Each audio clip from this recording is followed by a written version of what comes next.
कि गरीब का बच्चा बाहर मजदूरी करने जा रहा है और आपका बच्चा बाहर पढ़ाई या नौकरी करने जा रहा है, जा सब रहे। बड़ी समस्या है यहाँ पलायन। पलायन सिर्फ गरीबों की समस्या नहीं है। कई लोगों को लगता है कि गरीब आदमी का लड़का बाहर जाता है मजदूरी करने ट्रेन में भर के, ये आपका भ्रम है। हम गांव में चले दिखा, सिर्फ गरीब के लोगों का के लिए पलायन नहीं है, गरीब लोगों के लिए पलायन नहीं है। हाँ, कोई ऐसा यहाँ परिवार नहीं है जिसको पलायन का दंश नहीं झेलना है। फर्क बस इतना ही है कि गरीब का बच्चा बाहर मजदूरी करने जा रहा है और आपका बच्चा बाहर पढ़ाई या नौकरी करने जा रहा है, जा सब रहे। किसी के बच्चे, किसी को परिवार को अपने बच्चे के साथ रहने का अवसर नहीं। तो पलायन सबसे बड़ी समस्या है। इसने बिहार में परिवार की परिकल्पना ही खराब कर दी है। लोग ये मानते हैं कि अगर बच्चा को बढ़िया पढ़ने में हो गया तो उसको बाहर ही जाना है। अगर मेरा बच्चा नौकरी करेगा तो इसका मतलब है कि हमको उसको हमसे दूर ही रहना है। अगर कोई बीमार पड़ गया, इलाज कराना है तो बिहार से बाहर ही जाना है। तो पलायन बहुत बड़ी समस्या है। इसको कैसे निपटा जाए, इसको समझिए, क्योंकि सामान्यतः भाषणों में आप ये नहीं सुनते होंगे। बिहार में जो श्रम का पलायन है, लोगों का पलायन है, ये लोगों का पलायन इसलिए है कि यहाँ से बहुत बड़ी संख्या में बुद्धि और पूंजी का पलायन है। आप में से लोग जानते हैं कि लोग बस में, ट्रेन में भरकर बाहर जाता है मजदूरी करने। कुछ लोगों को यह भी आइडिया है कि पढ़ा लिखा आदमी बाहर जाता है वो वापस नहीं लौटता है।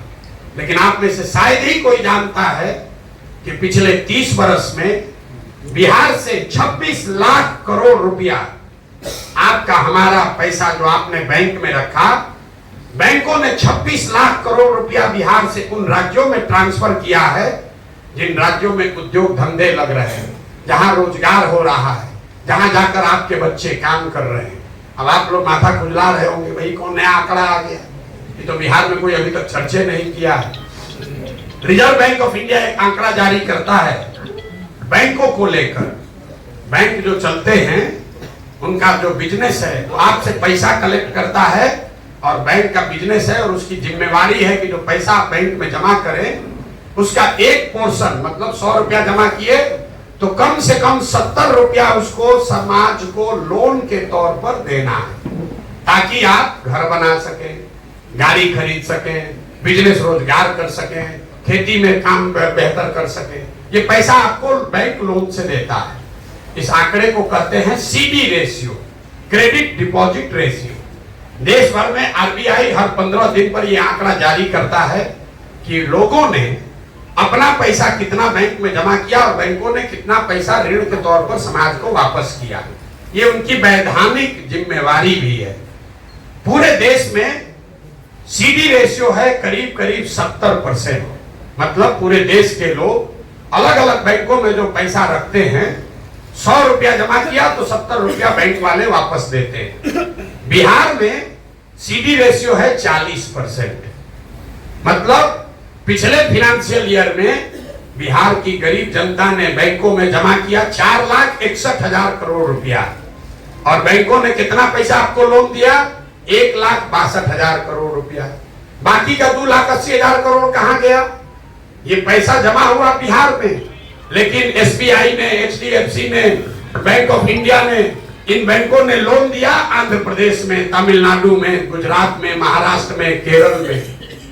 वहां पर सीडी रेशियो कितना है? 90, 95, 100।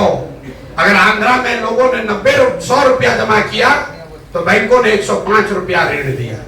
तो बिहार में पूंजी का इतना बड़ा पलायन है। आप जरा अंदाजा लगाइए, आप लोग सब लोग गाड़ी से आए हैं, अगर गाड़ी खरीदने के लिए बैंक से आपको लोन न मिले तो कितना आदमी कम गाड़ी खरीदेगा? आधा आदमी का मोटरसाइकिल और गाड़ी नहीं खरीदाएगा। लेकिन अगर पैसा आपको मिल रहा है तो आप गाड़ी खरीद लिए, उसका ईएमआई भर रहे हैं। अगर ये पैसा मिलता तो आप कितना, समझिए, ज्यादा लोग घर बना रहे होते, कितने लोग नया उद्योग धंधा कर रहे होते। तो जन सुराज की सोच है, और ऐसा नहीं है कि बैंकों की मनमानी है।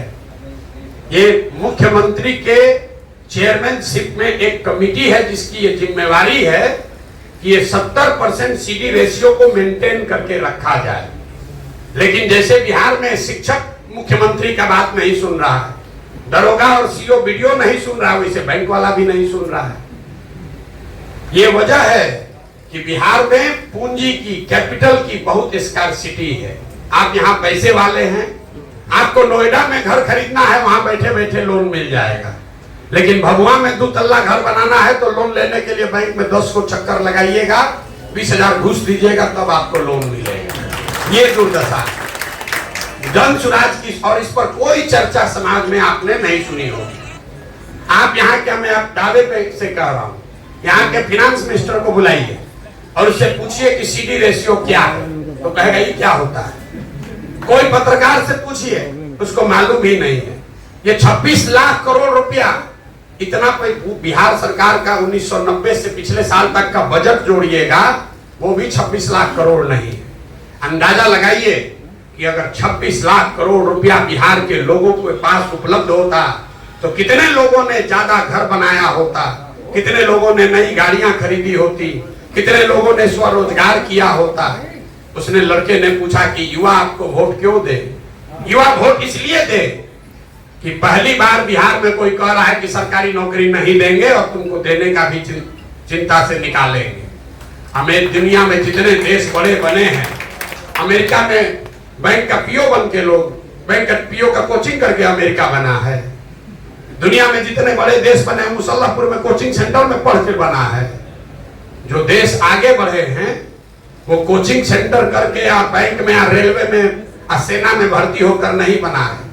उन राज्यों में, उन देशों में ये व्यवस्था बनाई गई कि बच्चे आपके बढ़िया पढ़ें और पढ़ लिख के बाद वो रोजगार करने के लिए उनके पास वो व्यवस्था हो, पूंजी हो, सरकार का सपोर्ट हो, ताकि आप स्वरोजगार कर सकें। तो हम लोग युवाओं को ये कह रहे हैं कि आपको स्वरोजगार करना है। नौकरी का देखिए, एक आंकड़ा दे रहे हैं आपको, कभी आप 2-4 साल से सुन रहे हैं, कहता है तेजस्वी यादव कि हम 10 लाख नौकरी दे देंगे, और आप लोग कहते नाम नहीं दे पाएगा। 10 लाख कैसे देगा, 2 लाख दे पाया, 4 लाख दे पाया। एक आंकड़ा दे रहे हैं, और इससे आरक्षण वाला बात भी आपको समझ में आएगा। पूरे बिहार में चपरासी से लेकर मुख्य सचिव तक जितने लोग सरकारी नौकरी करते हैं, सबका संख्या जोड़िएगा तो आपको पता नहीं है, टोटल 23 लाख आदमी ही सरकारी नौकरी में है। मतलब 1.97% लोग ही सरकारी नौकरी में हैं। उसी के लिए पूरा समाज लड़ रहा है कि इसमें हमको रिजर्वेशन दे दो कि हमको दे दो। अरे भाई 100% रिजर्वेशन ले लो, तब भी तो 98% आदमी का कुछ नहीं होने वाला। 1.97% लोग ही सरकारी नौकरी करते हैं, और उसी में सारे समाज को उलझा के रख दिया। इतने आदमी हैं, अगर निकलने का दरवाजा बंद करके एक कर दिया जाए, आधा आदमी इसमें पिसा के मर जाएगा निकलने के हड़बड़ी में। तो 10 गो नौकरी है और 1000 बेचारा बच्चा उसको पाने के लिए लड़ रहा है। खेत बेचकर मुसल्लापुर में अपना कोचिंग कर रहा है, कोचिंग माफिया को जाके पैसा दे रहा, सोच रहा है कि हम इसमें पार हो जाएंगे। कैसे पार होइएगा? तो जन सुराज की सोच है कि ये सरकारी नौकरियों की जो मृग मरीचिका है, इससे युवाओं को निकाला जाए, आपको स्वरोजगार के लिए प्रेरित किया जाए, आपको बढ़िया पढ़ाई हो, आपको पूंजी हो, ताकि आप कुछ न कुछ रोजी रोजगार कर सके। हम तो सरकारी नौकरी नहीं करते, हमारा जीवन नहीं चल रहा है। यहाँ बैठा हुआ बहुत आदमी सरकारी नौकरी नहीं करता है, उसका जीवन नहीं चल रहा है। लेकिन लोगों के बच्चों के दिमाग में बैठा दिया गया है। 12वीं में लड़का गया नहीं कि बस सरकारी नौकरी का तैयारी शुरू कीजिए। सरकारी नौकरी अगर मिलता है कोई दिक्कत नहीं है, लेकिन सरकारी नौकरियों के भरोसे 13 करोड़ बिहार के लोगों के प्रॉस्पेरिटी का प्लान नहीं बनाया जा सकता है। तो जन सुराज की सोच ये है कि 15 साल से कम उम्र के जो बच्चे हैं, उनको इतनी बेहतर शिक्षा दी जाए कि वो आगे चलकर समाज और व्यवस्था पर बोझ न बने। सबसे पहले जरूरी है, क्योंकि सबके पास, राज्यों के पास भी संसाधन लिमिट है। ये 15 साल से कम उम्र का बच्चा अगर पढ़कर अपने पैर पर इंडिपेंडेंट हो गया तो उसको 5 किलो अनाज नहीं चाहिए, उसको 400 रुपया पेंशन नहीं चाहिए, उसको इंदिरा आवास नहीं चाहिए, वो अपने पैर पर खड़ा हो गया। तो दुनिया में जितने डेवलपमेंटल इकोनॉमिस्ट हैं वो बता रहे हैं, अमर्त्य सेन को पढ़िए, आपको वो बताएंगे कि सबसे पहले जरूरी है कि जो प्राइमरी एजुकेशन है 15 साल से कम उम्र के बच्चों का सबसे पहला हक होना चाहिए समाज के रिसोर्स पर, क्योंकि वो काबिल बन जाएगा तो समाज पर, व्यवस्था पर बोझ नहीं बनेगा।